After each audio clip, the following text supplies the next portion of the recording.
problems are endemic in all walks of life. Just remember, in business, egomaniacs are megalomaniacs, said somebody far smarter than me.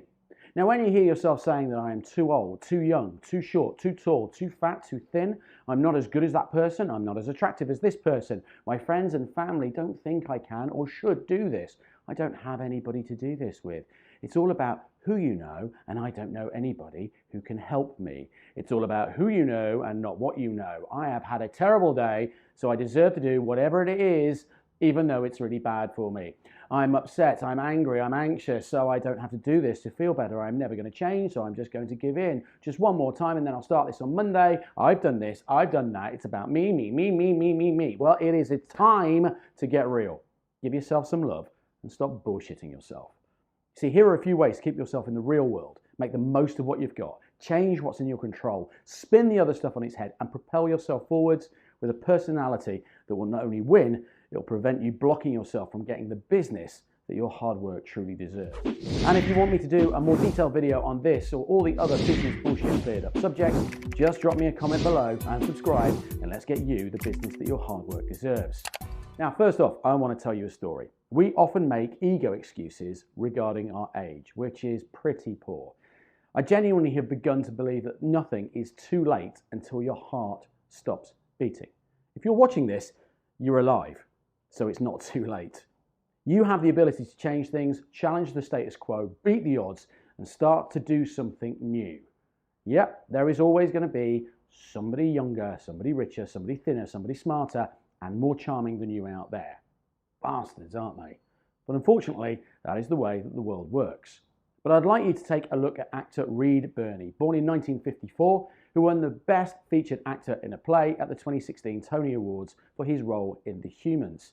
Now, during his acceptance speech, Birney said something quite remarkable. The last thing I want to say is I've been an actor for almost 42 years, which I cannot believe I'm saying, but 35 of them were pretty bad, and that's a lot of them.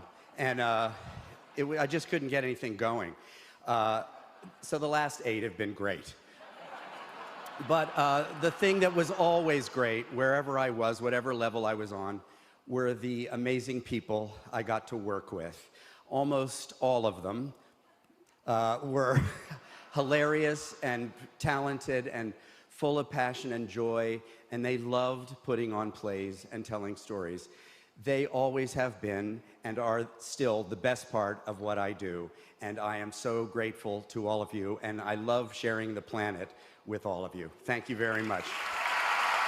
Now, 3 things regarding his ego in this situation. He had just won and never once came across as a smug dick.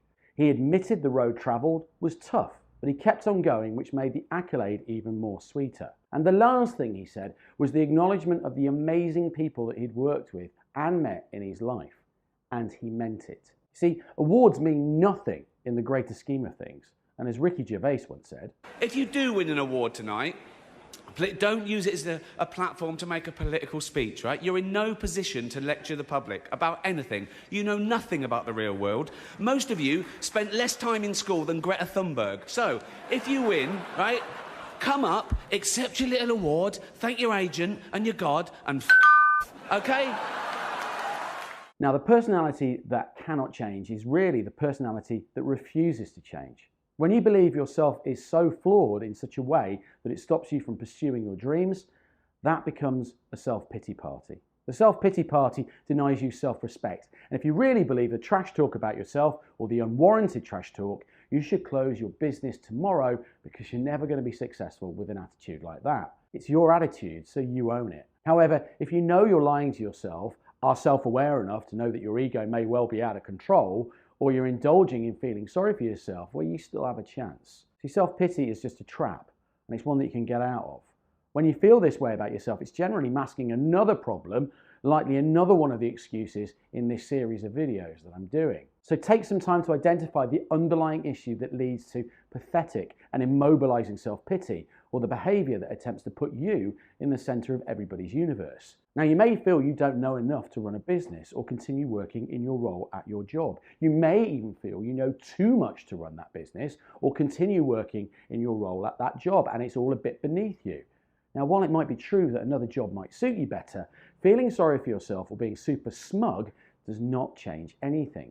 You need to make it your business to learn about the things that you don't know about. If you're worried about money, go and read a book on money. If you're worried about employees, pick a damn book up on management.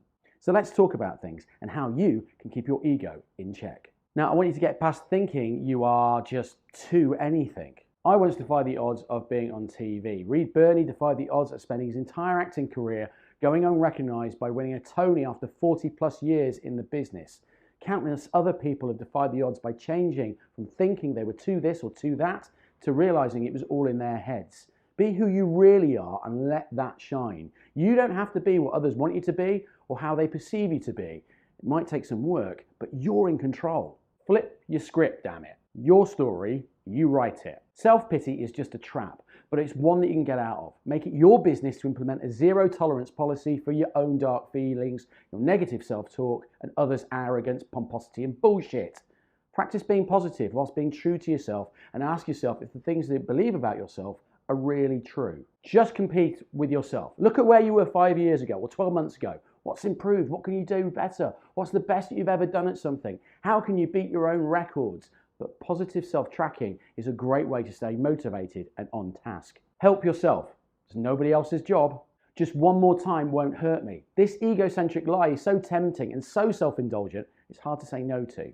Start to be accountable for your own behavior. Get a buddy, a mentor, or a coach to help you keep on track. Write down your triggers and notice the patterns of your behavior so you can anticipate them and change them. And remember, your ego is your fault. Your ego is what attracts people or repels people. But never let it get in the way of what you can be or can do. You've got to be careful though. Too little means you're going to miss out on the things that you should and could do. Too much, well, people are going to work you out. And you'll soon be yesterday's news and will miss out on the things that you could do and you should.